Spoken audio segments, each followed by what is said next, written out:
Jy luister na die Fairies and Folklore podcast deur Ronel. Ek is donker fantasieskrywer Ronel Janse van Vieren.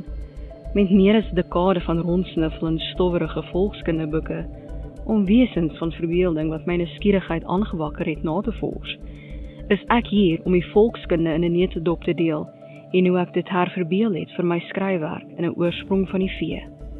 Hierdie is die Fairies and Folklore podcast. Hi, ek is jou gasvrou Ronel Janse van Vieren. Noem my sommer net Ronel. In vandag se episode gaan ons voort met ons verkenning van die veeryk. Hierdie episode is geborg deur my Donkerhof Sisters reeks, beskikbaar in e-boek en luisterboek. 3 susters, 3 voorbestemmings, 3 maniere om die wêreld te verwoes. Ga na ronelthemythmaker.com/Donkerhof Sisters om meer te leer.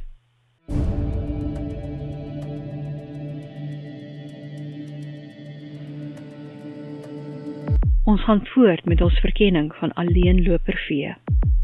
Vandag se vee, hartedief. Volkskunde in 'n neutedop deur Ronel.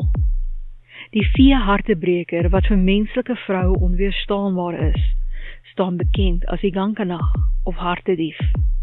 Of dit nou feromone, reuk of net aantreklikheid is, vroue kan hom nie weerstaan nie. En as hulle eers verlei is, deurdat hy soet niks in hulle oë fluister, is hulle aan hom verslaaf. Magie, gifstof in sy vel of uitstekende vaardigheid, sodra vroue hartedief geraad het, kan hulle net deur hom bevredig word. En hy gaan nooit terug vir 'n tweede keer nie. So die vroue verval in waansin, waanhoop en dood terwyl hulle wegkwyn vir hom. Die legendes vertel dat hierdie hedonis deur woude en weivelde rondloop en melkmeisies en skaapwagters verlei. Mens kan hom uitken aan sy dandien, kleipipe en geur. Ook diere bly stil wanneer hy naby is. Dalk meer om mense te waarsku om weg te bly as om na sy seksie stem te luister. En hy het geen skaduwee nie, geen kompetisie. Vroue sal beklei oor sy aandag. Soos alle vee kan hy deur eyster afgeweer word.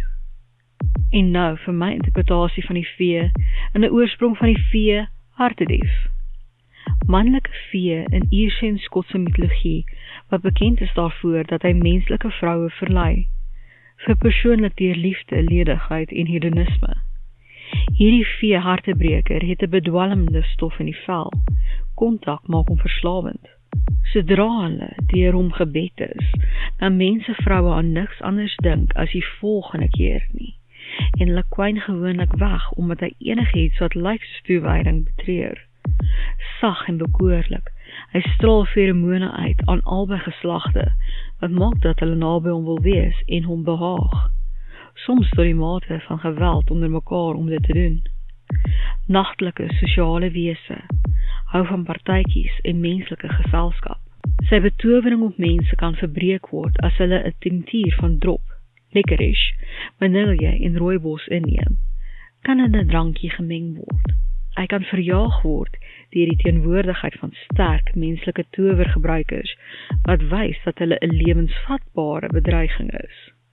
Hierdie vee oorvertaal na Engels, gankanag.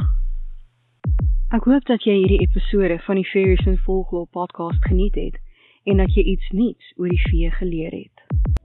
Onthou dat jy 'n transkripsie van hierdie episode in die beskrywing kan kry. As jy nuut is by die podcast, hoekom jy na my webtuiste ronelthemythmaker.com gaan en 'n gratis kopie van Ongesiens, die tweede boek in die veeverhaalreeks kry nie?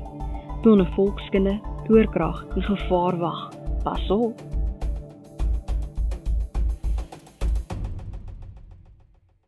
Sluit aan vir boeke en volkskunde.